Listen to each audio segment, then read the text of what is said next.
Hey there, Eagles fans. Welcome to the Road to Victory playoff party. It's been a crazy season with plenty of ups and downs. Now it's time to get ready for the battle ahead. This is where we find out what the birds are really made of. The Road to Victory starts in Tampa. El camino a la victoria comienza en Tampa. Eagles fans everywhere, let's hear it. Let's go Birds! Go Birds! Let's go Birds! Fly, Eagles, fly. The Road to Victory virtual playoff party sponsored by Independence Blue Cross.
Hey everyone, and welcome to the Road to Victory virtual playoff party sponsored by Independence Blue Cross. We're going to have a lot of fun. The Q&A coming in just a minute here, so feel free to start dropping in your questions. We're going to get to all of them. But first, let's introduce our guests today, and we'll start off with Ruben Frank, who is the co-host of the Eagle Eye podcast with me. We know a lot of Eagle Eye listeners are on here, and we appreciate that. Also, Ray Didinger, Barrett Brooks. Guys, this is going to be a lot of fun. We get to talk about playoff football. It didn't look like we were going to get to this point a couple of months ago, but here we are, and it's going to be a fun game in Tampa on Sunday at 1 o'clock. And I figured let's just jump into this. We have a lot of questions already starting to roll in, and I want to start with this one. This is from Jalen Heels. You get it? Not Jalen Hurts, but Jalen Heels. Okay. It's clever. It's clever. It says, Dave Rube, love the pod. We appreciate that. Malcolm Jenkins said the way to beat Tom Brady is to get him to hold the ball and go through his reads. Do you think the Eagles have a chance to do this? Rube, we'll start with you. Well, Malcolm would know. I mean, he's beaten Tom Brady. Remember, he had that 99-yard pick six against Brady up in Foxborough in 2015. I think that was the last game Chip Kelly ever won, if I remember. But it's easy to say that, and I think that's true with most quarterbacks, but it's just so hard to do. He's only sacked 22 times. He threw the ball 709 times this year and was sacked 22 times. So that just tells you how hard it is to get him to do that. And he's so disciplined that he'll take the check down 100 plays in a row instead of going through his reads and putting himself at risk. So especially with this D-line, which was 31st in the league in sacks this year. That's a very, very easy thing to say and a very, very hard thing to do. You mean it's hard to – you can't just pressure Tom Brady? You can't just get him to throw picks? I mean, this D-line hasn't pressured anybody other than Jared Goff. They had 6 sacks against him. That's really it. So it's a daunting task. It is, and we should update. Josh Sweat is now questionable on that injury report. He's been sick all week. So, I mean, he's your best edge rusher, and all of a sudden you might not have him. Yeah, that's fair to say too. Ray, I wanted to ask you, we talked about this on the Eagle Eye podcast a little bit, kind of going off of this question. Is it just the front four? I mean, you just have to rely on the front four to get pressure, or can Jonathan Gannon do something else to try to generate something? Yeah, Dave, I don't think you can do any one thing. If you're going to, you have to try to give Brady a lot of things to think about. You've got to, I know what his record is against the blitz. I know how he can burn a blitz and turn your big play into his big play. But you're going to have to do some of that. You're going to have to run some games and stunts up front. You're going to have to try and create some situations where your guys, if they can't win the one-on-ones, then X's and O's wise, you're going to have to find ways to get them through. Because I really do think that idea of getting pressure on Brady, not necessarily talking about sacking him 6 or 7 times, because you're not going to do that, but just pressure him, just move him off his spot, make him try and reset, reload. As Malcolm said, get him to hold the ball, tap that ball. Just anything you can do to disrupt the timing of that passing game is what you have to do. Brady's release point is about 2.2 seconds. That's on the average when he's getting rid of the ball. If he's able to play on his schedule and throw the ball when he wants to, you have very little chance to beat him. Barry, how about you? What would you do? You're Jonathan Gannon. What you're looking at Tom Brady. What's the move? You know what? You don't necessarily have to blitz him as much as you're thinking, but what you do, you have to go in and make sure you have tighter coverage. No more lining 7-8 yards off the ball and maybe 10 yards off the receiver. You got to make sure you're closer to the receiver, at least be there so Brady doesn't take the short passes. I think he went 29 for 30 for passes in the last game we played him in week 6, where they're 10 yards or less. You can't allow him to just take those open shots because he's going to take what you give him. He started out the game trying to pass the ball down the field, but then he looked at what the defense was giving him. These guys are lined up 10 yards off the ball. He's going to take the 5-yard out. He's going to take the 10-yard slant, and that's how he's moving the ball. They're going to have to Gannon's going to have to get those guys up tighter on the receivers, at least try to put your hands on. But even if you can't put your hands on them, you can't be no more than 4 or 3 yards off these receivers. Make them hold the ball a little bit. That's why there was no sacks and no hits on Brady, because he can get the ball out of his hands so fast. Play tighter, give your D-line then a chance to make an impact in the play. If they don't play tighter on these receivers, he'll take the open slant out all day and keep the chains moving. All right, our next question here comes from Bill Buckminster, and it comes just after we find out that Jason Kelce made his 4th All-Pro team. He's had quite an incredible career, and the question's a simple one. Should the Eagles retire number 62? Ray, I'll start with you on this one. That's the highest honor just about anyone can get. Is that in the cards for Jason Kelce? Is that even a possibility? A possibility. I think so. You're talking about a guy who's 5-time Pro Bowler, 4-time All-Pro, certainly going to be in the Eagles Hall of Fame, and I think is very likely going to be in the Pro Football Hall of Fame discussion. And I think he's going to get there someday. So I've been covering this team, watching this team for more than 50 years. And Jason Kelce, I've only seen one center that was better than Jason Kelce, and that was Chuck Bednarik, who, in my view, is the best player at any position in the history of this franchise. And Kelce has carved out his own niche over this last decade. And the idea that you could retire 62, to me, seems entirely possible. I think that, as you said, that's the highest honor that a franchise can bestow. And I think we all know he's going to play his whole career as an Eagle. He's not going to go anywhere else. Whenever his career ends, it's going to end here. There aren't that many guys that do that in today's NFL, that play their whole career with one team and are this good. It's pretty rare. If I had anything to say about it, and if I had a vote, I'd put 62 up in the rafters, sure. How about you, Rube? What do you think? I thought Ray was going to say he was the second best center behind Steve Everett, so I was wrong on that one. The NFL really is. You have to go through the league to get it approved to retire a number. You can't there's just not that many numbers, and there's a little more flexibility now because guys can wear different numbers than they used to. But if not Jason Kelce, then who? You're looking at the company he's in as far as 4 first-team All-Pros is guys like Reggie, Doak, Van Buren, Bednarik, Pete Pihos, and Al Wistert. So you're talking about Hall of Famers. Al Wistert should be in the Hall of Fame. If not Jason Kelce, then who? You should never retire another number. So, what this guy represents, he embodies everything this city is about. He's more than just a great player, great person, and really gets this city. For a guy from suburban Cleveland to come into Philadelphia as a 6th-round pick and become so ingrained in the fabric of this city, win a Super Bowl, the parade, the speech, and the streak of consecutive starts, the Pro Bowls. You put it all together, and he's one of the top 7 or 8 Eagles of all time. Absolutely, number 62 should never be worn by anyone else. Barrett, before we move on from Kelce, I got to ask you, when you saw Jason Kelce come in the league, as small as he was, how skeptical were you that he'd be able to play at this level? And then what have you thought about his career, watching him and the way he's kind of changed that position? At the time, when he did get into the NFL, there were a lot of big nose tackles. We talking about huge nose tackles. I mean, you look at Wolfork, you look at guys like that.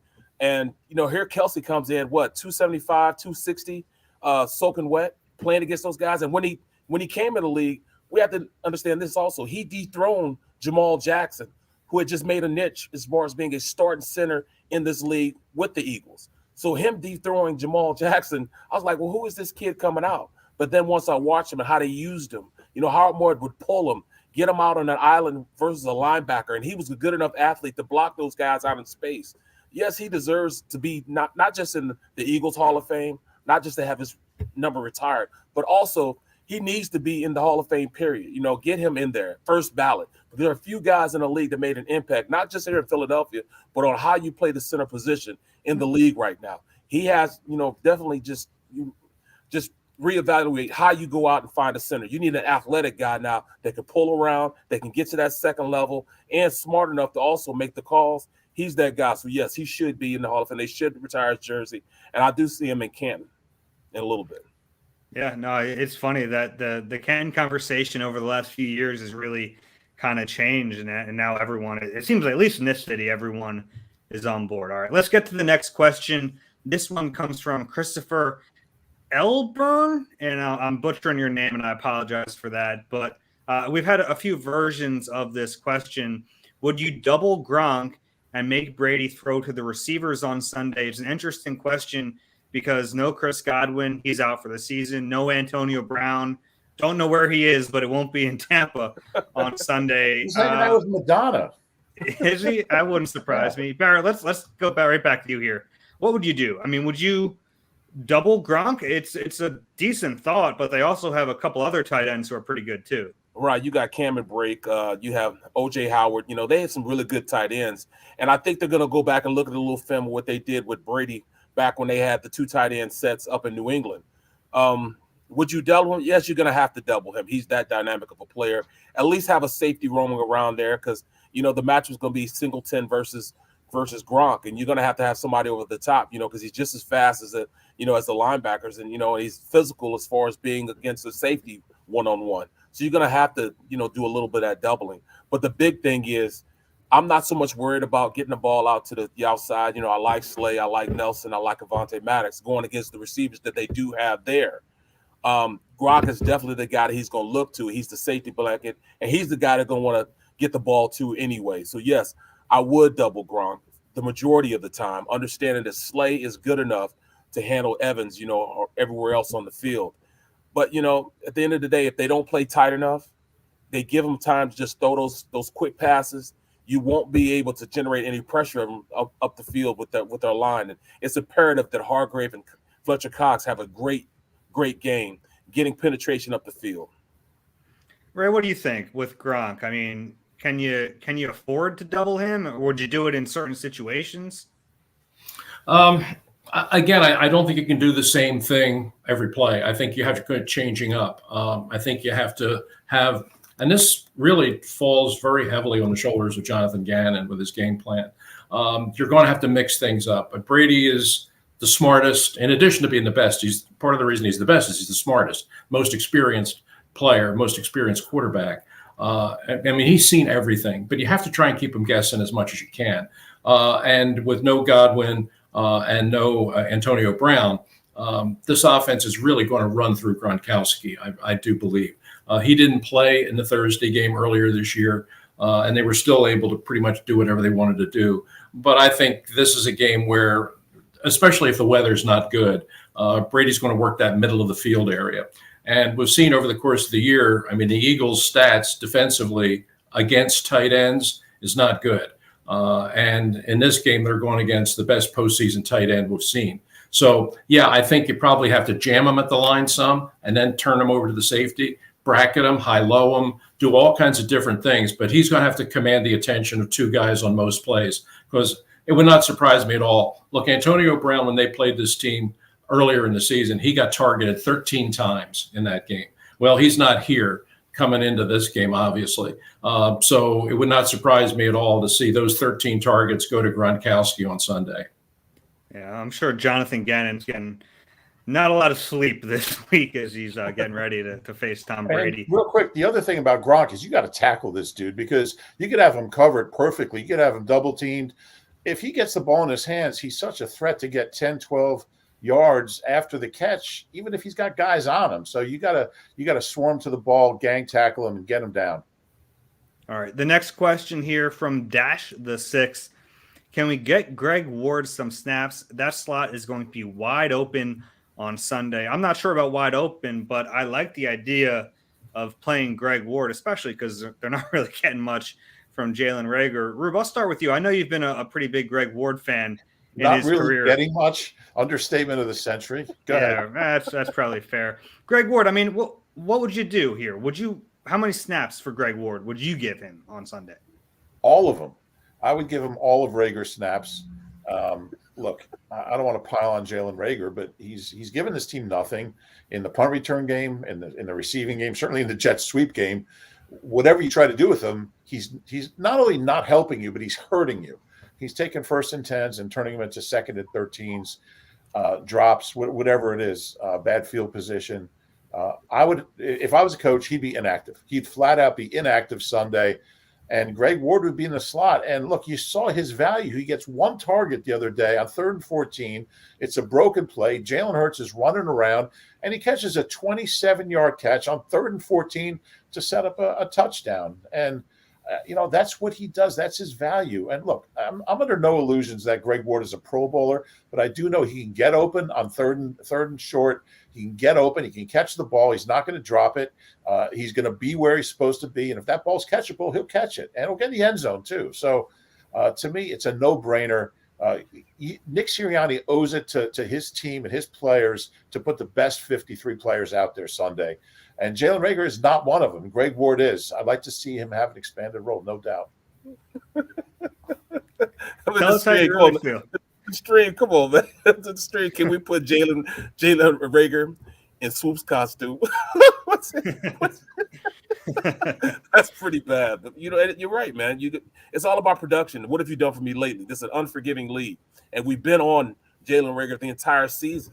It's time for the coach to see what we've been seeing throughout the course of this year. He has not been productive. You have to produce. Okay, sometimes a 1st-round pick just doesn't work. This just doesn't work for him. So maybe we can find another place that he wants to be at. But right now, he does not deserve right now to play in this game at any type of high rate of production. No way he should be on the field. I mean, he's taking reps away from somebody who can play, who can go out there and produce. I mean, I'm just in awe on how much they have tried to force feed him the ball, and they force fed him, and he still has not bitten anything or taken advantage of every opportunity that he's had. Give Jalen Reagor the boot. You're going to have to bring somebody in that can come in and play and put a little bit of worth at that position anywhere he's been. I got some bad news for you guys. I think he's going to play in this game. It's kind of what they've done all year. You still have time here, guys. Get those questions, and we'll start to go through them a little quicker. I want to try to get to as many as we can. This next one is from the Diamond Wrecker. Who is more critical to winning this game, Miles Sanders or Jalen Hurts? We should mention Miles Sanders is going to play in this game. He had surgery on his hand less than 3 weeks ago, but he said he's playing. The coach says he's playing, so he's going to be out there. Ray, I'll start with you. Miles Sanders or Jalen Hurts, who's more critical? It's quarterback. It's always the quarterback. I mean, you're going to play at least 3 running backs in this game. You're only hoping to play 1 quarterback, so it's Hurts. I saw a stat today that if you go back to 2004 in playoff games where you have one team has the quarterback that's making his first postseason appearance going up against a quarterback who has postseason experience. The first-time starter, the record is 17-37. And here you got Jalen Hurts going up against the guy who's got the most experience and the most Super Bowl rings and the most everything. So that's what you're up against. If the Eagles are going to have a chance in this game, look, Sanders has to play. You're going to have to run the ball, no question. But Hurts is the guy that's going to have the ball in his hands more than anybody else. So if I have to choose between the two, obviously I'm going to go with the quarterback. Rube, let me ask you, because Miles Sanders, they say there's no limitations on him. I think we all probably agree with Ray that the quarterback in just about every situation is going to be more important to the success. But with Miles playing and they say there's no restrictions on him, does he have a chance to have a big game here? And what's your level of concern with the ball security aspect of this, knowing he's coming off that broken hand? Yeah, I think, look, if you have any chance at all to beat the Bucs, Miles Sanders has to play. And when he got hurt, I mean, he was really having one of the best stretches, actually not only the best stretches he's ever had, but statistically one of the strongest stretches any Eagles running back. I mean, he was averaging 6.1 yards per carry between the 2 injuries. So his problem has always been staying on the field, not production. I mean, he's so talented. And I think he's run more decisively and tougher this year than he has in the past, which has been interesting. I think he's kind of learned a little bit from watching Jordan Howard, adopted a little bit of that game where he doesn't dance around anymore. So I expect a big thing. I don't worry about the turnovers. I mean, he wouldn't be out there. I think he's going to be really careful with the football. Catching the ball might be an issue. That's different, but he hasn't really been involved that much in the passing game anyway. Look, if you have any chance, you got to get what you can out of Miles Sanders. And I think he's going to have a big game. The Bucs have not been a good run defense the second half of the season. I really think there's something there the Eagles can take advantage of. All right, let's move on. BA Sauce Gaming.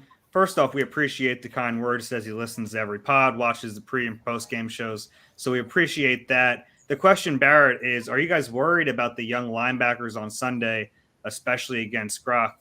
The linebacker position has really changed up as the season's gone on. Right now, they come into this with TJ Edwards, Alex Singleton, and Jannard Avery. What are your thoughts on that position?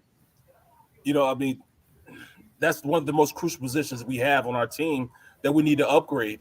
Right now, I mean, TJ Edwards has showed enough that he's going out there. He's been a thumper.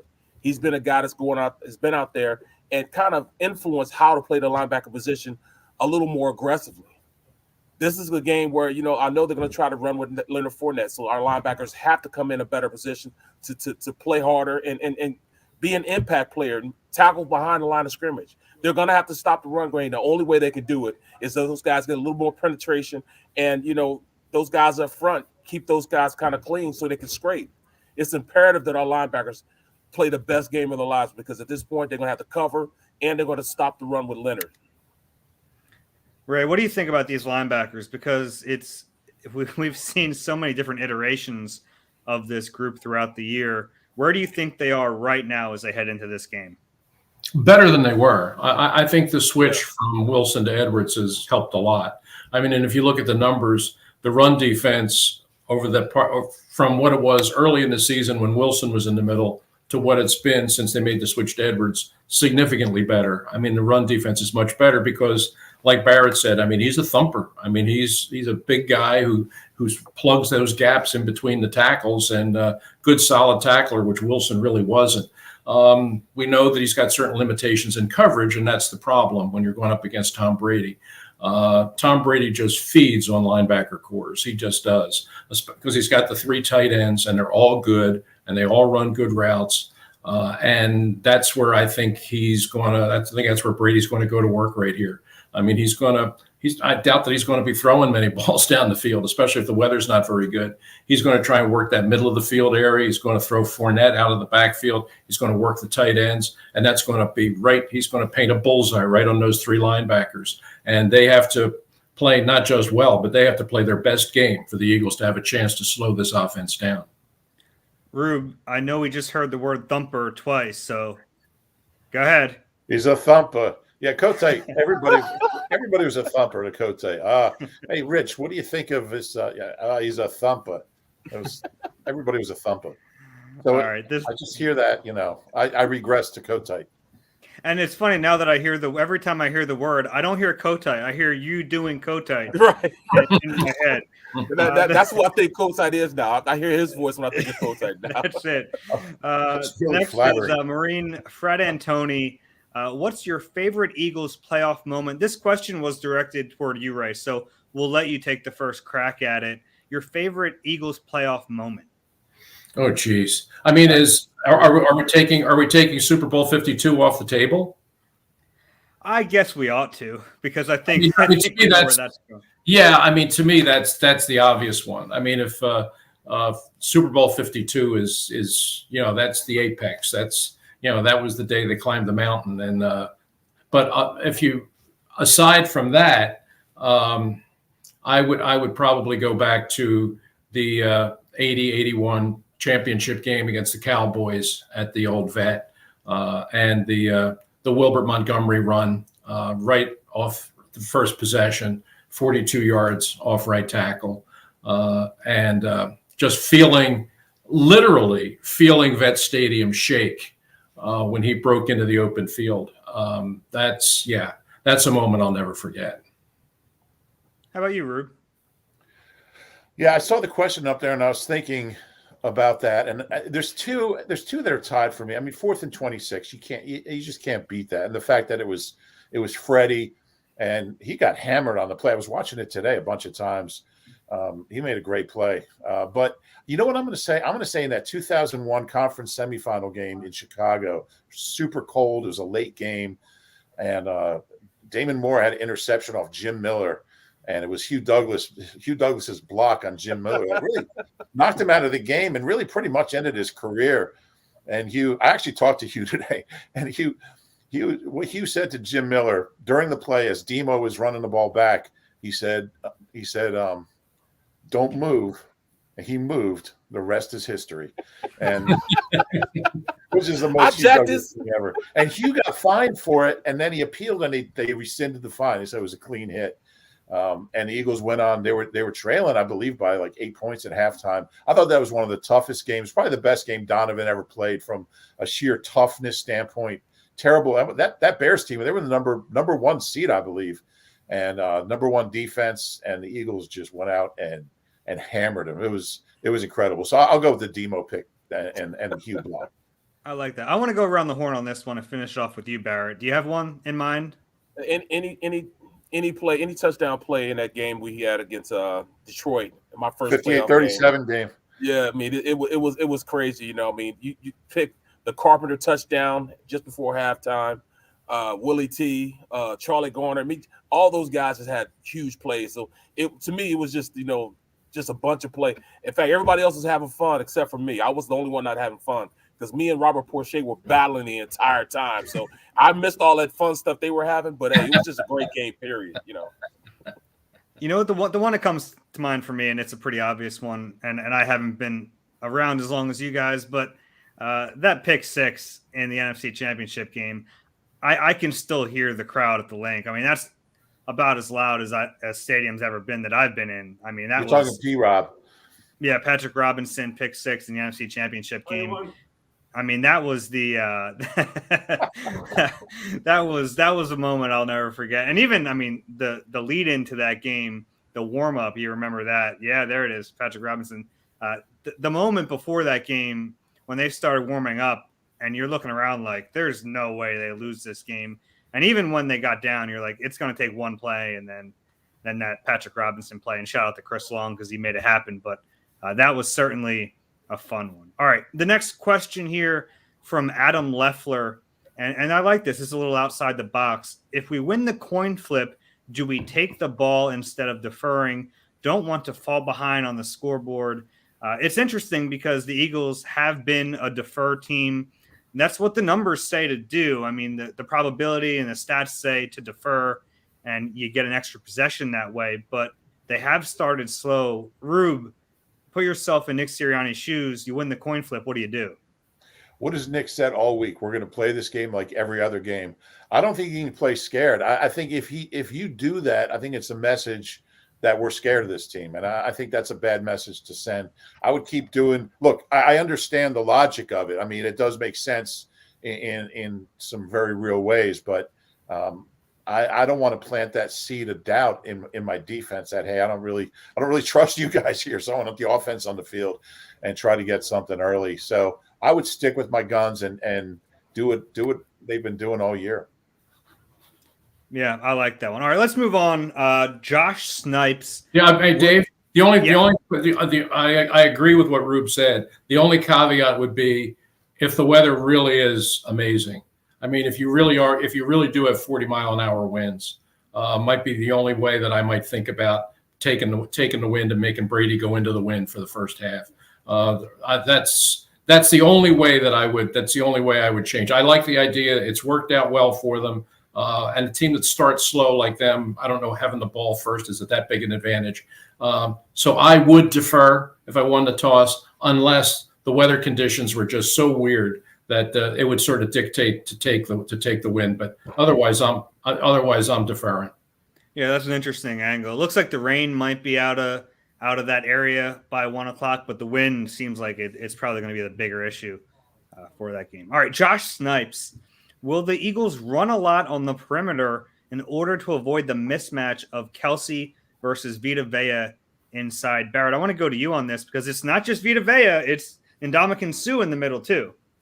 Right, but I think if you do that, you kind of fall into prey with a lot of teams saying, you want to run away from Vita Vea. No, you want to run right at him, double team him, because that's when you have double teams. When you run inside zone, when you run power plays, you're double team them as opposed to run. If you run outside, you're going to single block them, but then you activate those linebackers, and that's what you don't want to do. You don't want to give White a chance to just run as a free hitter, and that's what those big guys in front do. Guys like Ndamukong Suh and Vita Vea, they eat up blockers, so you don't so on the outside they can run and go hit you on the outside and have those linebackers speed and go make plays. Run right at them, double team them to the linebackers. That'll be your best bet to go against this defense. Everybody has been unsuccessful running on the outside. When you run right at them, then the size of those linebackers is counterintuitive to them because they're smaller guys. Now you put them big offensive linemen on those little linebackers, and I think that's how you're going to move the ball and make hay. Run directly at them, double team the big guys up front, and it'll give you the ability to get on those linebackers and press them back. That's what I would do, and that's what the game plan that I would go in when you have a fast linebacking core that scrapes well on the outside. Yeah, we'll see about Levante David. I know he's kind of questionable coming into this game. He makes a big difference. Ray, how about you? I mean, it seems like Bruce Arians was talking this week, and he said a lot of the teams have tried to run away from Vita Vea. Would you do that, or would you do what Barrett said and try to run at him? The statistics would tell you to run outside. If you look at the splits of the running game between the tackles versus on the edges, teams are averaging 4.7 running the edges, and they're averaging 3.3 running inside. So, yeah, I mean, the teams that have tried to run at the big guys inside haven't had a whole lot of success. They've been more successful running to the outside. And that's why I felt getting Sanders back was really important, because he's your best slasher on the outside. I don't know. I mean, there's certainly logic to what Barrett says, but the statistics would indicate teams have had more success running on the edges. All right, let's move on. Cortez Martinez asks, "Hi, how can the Eagles contain Tampa's defense?" Rube, it's our old friend Todd Bowles down there. We know what kind of defense he runs. We know what kind of problems that can present. If you're Nick Sirianni and Shane Steichen, how do you go into this game? What's your game plan? Well, I mean, we've talked about it all week. The game plan is to run 40 times and throw it maybe 18 to 20 times. And I just think you dance with who brung you. I mean, this is the team's identity. This is why they're here. This is how they got here. This is why they went 7-2. It's from running the ball 40 times a game, 35, 40 times a game. And you have a healthy Sanders. You have a healthy Jordan Howard. I would unleash these guys with a dollop of Kenny Gainwell or Boston Scott if you want to change things up. But, I would mix up the backs. I would mix up the way you attack them. But I would stick to running it. And I just think if you get into a game, and that's why you can't fall behind this team. There's a lot of teams that have run the ball well early on Tampa, and then they fall behind.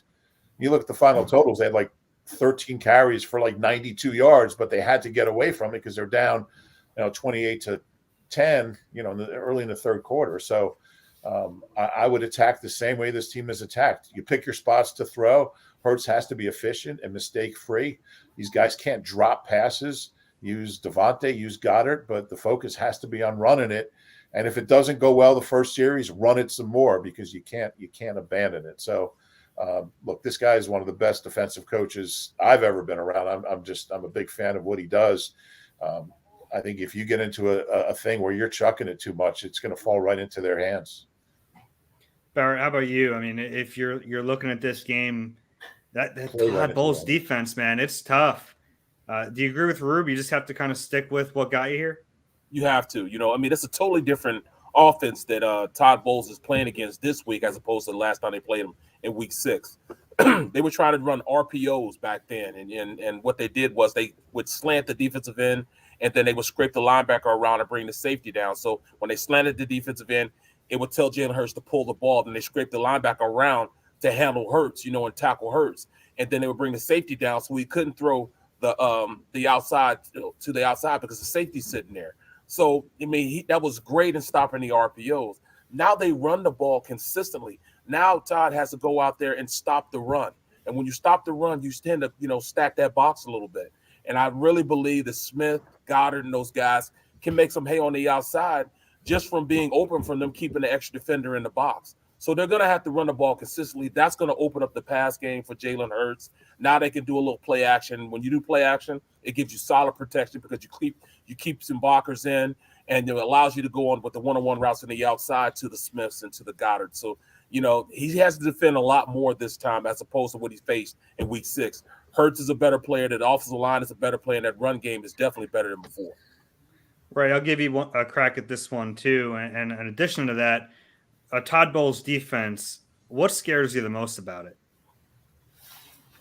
If David's playing the linebackers, the speed of the linebackers, if you look back, anybody that saw the Super Bowl last year, they really controlled that game. Was 2 inside linebackers. They can pretty much do everything. They play the run really well. They can drop into coverage. They're always in the right spot, and they're a defense that takes the ball away. They had 29 takeaways this year, which is a lot. It's almost twice as many as the Eagles had. So I know that their run defense sort of tailed off the second half of the year. It coincided with David's injury when he went out with the knee, and then at the end of the year he had the other injury. He's really the key. When he got hurt and left, you saw their defense against the run sort of went down a little bit. His status for Sunday, to me, is critical. White's really a good player, but to me, David is really the key to that defense. And their ability to play sideline to sideline, to me, is really unparalleled in today's NFL. They're that good. That's the straw that stirs the drink for Todd Bowles and that defense. All right, guys. Brian Brown asks, do you see Jalen Hurts having that signature game on Sunday? This is, to me, one of the most fun questions of this entire game. You have this young 23-year-old kid, the youngest quarterback in Eagles history to take them into a playoff game. It has the possibility to be a really big moment for him. Rube, I'll start with you. What do you think? It's a very tough ask. Only 2 quarterbacks younger than Jalen Hurts have ever won a road playoff game, Mark Sanchez and Michael Vick. Look, to be 23 years old, your first season as a starter going into a road game against the Super Bowl champs is a lot to ask. So I think you don't even look for a signature game from him. I think you just look for mistake-free football. He's not going to go out there and throw for 400 yards and 4 touchdowns. Look, if he does, great, they'll probably win. But he just needs to be smart, be accurate, not force things, and just protect the ball. That's the number one thing. He's got to protect the ball. If you turn the ball over against this team, it's over. And look, takeaway giveaways have been a real problem for the Eagles. Like Ray said, they don't get takeaways. They haven't had a ton of turnovers, especially the second half. And Jalen's been better with that. But I'm not really looking for a signature game as much as just an efficient, mistake-free game. Hit the passes that are there. Don't be afraid to throw it away. Don't be afraid to cut your losses. Run at the right times and just be smart and efficient. And that's all I can ask from him. Yeah, I think that's a good point, Rube, is that you don't want him to try to do more than he's capable of doing. I think that's when we saw in that Giants game, he got in trouble doing some of those things. Barrett, I'll go to you next, and we'll get to you on this one too, because I think it's a really important question. Barrett, your expectations for Jalen Hurts entering this game? I think this is his coming out party. You know, I tend to think that he's a lot more different than younger quarterbacks being in this prediction. You know, this position, you know, how he approaches the game. I think he's a lot more mature than most quarterbacks at his age. And I really think this is going to be his coming out party as far as him solidifying himself as the Eagles quarterback. He can use this as a springboard going into this season, into next season, to show, hey, I am the guy, you know, which will make things very easy for this team to go out there and draft on, you know, for next year's draft. This could be the coming out party in which, you know, Jalen Hurts becomes Mr. Philadelphia. He becomes the Eagles quarterback going forward. And I think that he has that kind of a dynamic game to, you know, what he's going to bring to the table. His ability to run, you know, we haven't seen this in a long time. And I really, really think that this is going to be a game in which he's going to be the ultimate factor on why I think they're going to win this game. Interesting. And you mentioned his ability to run. He's probably going to be a lot healthier in this game than we've seen him in quite some time. Ray, I'll give you the last word on Jalen Hurts here. Yeah, I expect him to play well. I don't think, you know, I referenced that stat at the beginning that in the last 20 years, quarterbacks who are making their first postseason start going up against a team with a quarterback who's a veteran, who's been there before, they're 17-37. I think that's a pretty fair representation of the disadvantage of a guy starting his first postseason game against a guy who's been there, much less a guy like Brady who's been there all the time. So it's a big ask. It is. But one of the things, and I think maybe the biggest thing that Hurts has going for him is, number one, the way this offense is constructed. It doesn't have to be all about him. I mean, it really is about the offensive line and your ability to run the football. The Eagles have proven they could do that over the second half of the year. That's what got them to the playoffs. So it isn't like that he's the young Marino, that he has to come out. If they're going to win this game, he has to throw it 50 times. He doesn't. I mean, what Rube said is, I think, quite right. I think it really is a matter of playing mistake-free football and taking advantage of the opportunities when they present themselves. And I do expect him to be healthier. And, you know, he ran for over 700 yards this year, but more than half of that yardage were on designed runs. They weren't scrambling kinds of runs. And I think the coaches, because he's healthier now, will be able to build more designed runs into the offense, which, you know, I mean, that's going to be a challenge for any defense, even the Tampa Bay defense. So, you know, I expect them to come out. I don't expect them to be overwhelmed by it. I don't expect them to be overawed by it. I don't expect him to let the pressure get to him, because he's just not built that way. You know, I think he's going to come out and play his game. And if everybody else does their job, I think they're going to be right there into the fourth quarter with a chance to win. All right. We have time for just a couple more questions. We're trying to pack them in here. This one from Rob S. Do you think Miles Sanders will be the workhorse back given his injury, or will they continue to mix Jordan Howard, Kenny Gainwell, and I'll add Boston Scott in there as well? Rube, I'll go to you here. What do you think? What's the right way to split up these carries and these touches? I think Miles is going to be the guy. I really do. I think if he's playing, and, you know, Nick said, we talked to Nick today, Friday, he said no restrictions. So it doesn't make sense to just give him 8 carries. I think he had 9 in the first game. You know, there's no next week if you don't win this game. So I think he's going to have I think he's going to have 18 to 20 touches. I really do. Now, look, if it's obvious early in the game that he's struggling with the hand, if he can't grip the ball, if he takes a blow on the hand or something, then things change up. But I think it'll be mainly Miles. I think you'll see Jordan work in there for a series or two. But I think they're gonna go with Miles. He's a talented kid, and he's your best chance in this game. So I think it's kind of crazy. 3 weeks ago, he had a broken hand. He had surgery. Now we're talking about 18 to 20 touches, but I think that's how it's going to play out. Yeah, less than 3 weeks ago, which seems insane to me. I got a paper cut last week. I'm still iffy for Sunday. Barrett, would you use those other backs in certain ways, though? I mean, would you find ways, especially with guys like Gainwell, and I mean, they have different types of backs. Are there ways to still get them involved? I'm going to tell you the truth. It's not about the running back. It's all about that offensive line. And I think that's the biggest key. This offensive line is built to last. That's why I really didn't mind, who's at the quarterback position. This offensive line is going to make the quarterback and the running back look good. And that's basically what we're looking at as far as going into this game. This offensive line has to be dominant. If the offensive line dominates, it'll dominate the time of possession.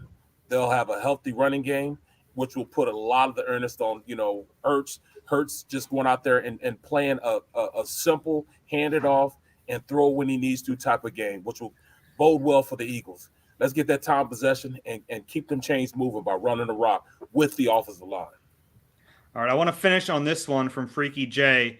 It's sent to you, Rube. Are you sticking with your 31-30 prediction? But I want to get here because I think we're split right now, right down the middle.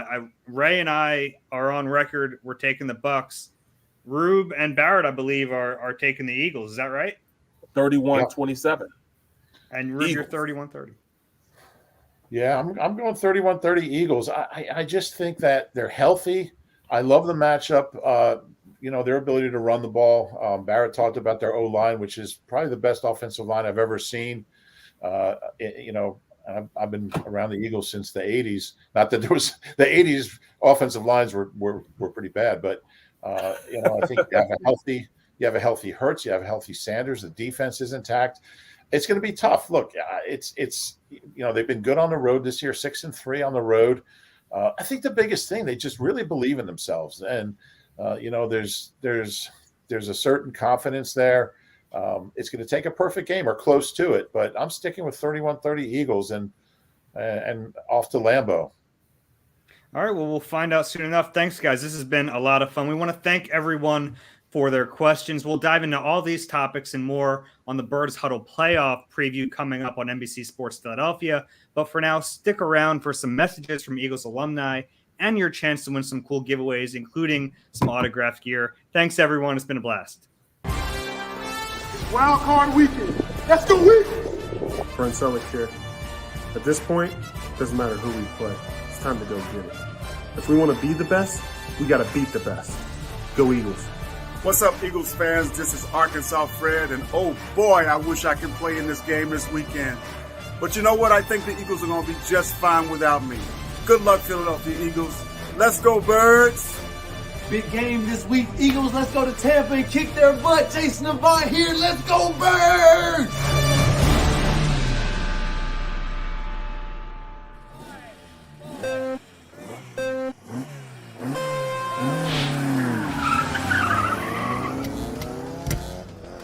First time the Birds and the Bucs matched up. Dallas Goedert did not play when these teams faced each other earlier in the season. How important do you think Goedert will be to what the Eagles are trying to do offensively? How badly do they need him to have a big game? What does a big game like Goedert look like against this Tampa Bay defense?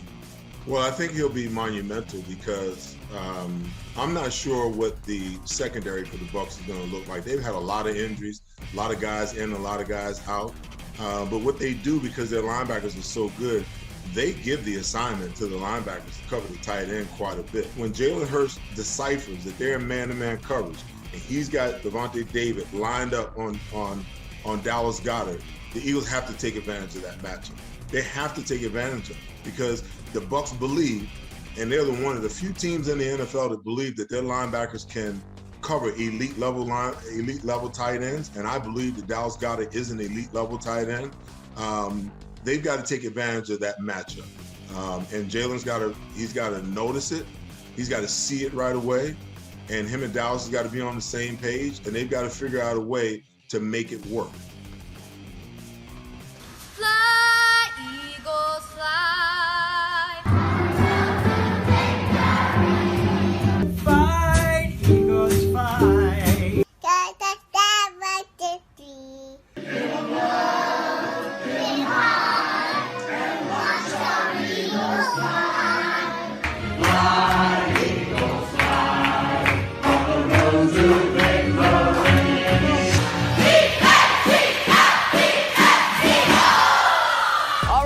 Eagles fans, it's time for some prizes.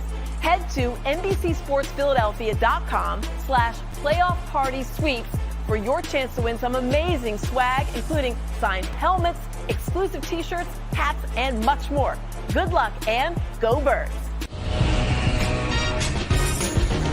Hey everybody, welcome to Takeoff with John Clark, and it is Eagles playoff time. This is presented by NJM Insurance. Let's welcome in former Philadelphia Eagles Pro Bowler and Super Bowl champ, Malcolm Jenkins. It is so good to see you again.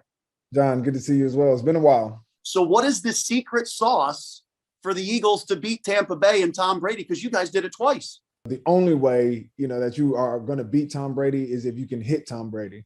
If you can hit Tom Brady, then you'll affect them. If you can affect them, then you can beat them. And that's what we did really well, especially in the last game. Our D-line got to them.